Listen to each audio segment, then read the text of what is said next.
दोस्तों अगर किसी नंबर को किसी ऐसे नंबर से मल्टीप्लाई करना है जिसमें सिर्फ 9999 है तो आप कैसे फास्ट मल्टीप्लिकेशन करेंगे, उस नंबर को नोट करना है और जितनी बार 9 है यहां पर 6 टाइम्स है उतने जीरो लगा देने हैं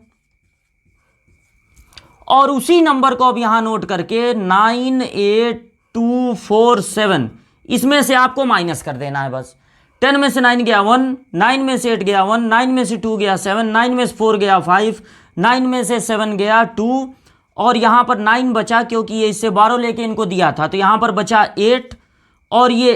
8247 ये हो जाएगा आपका प्रोडक्ट। Okay, thank you.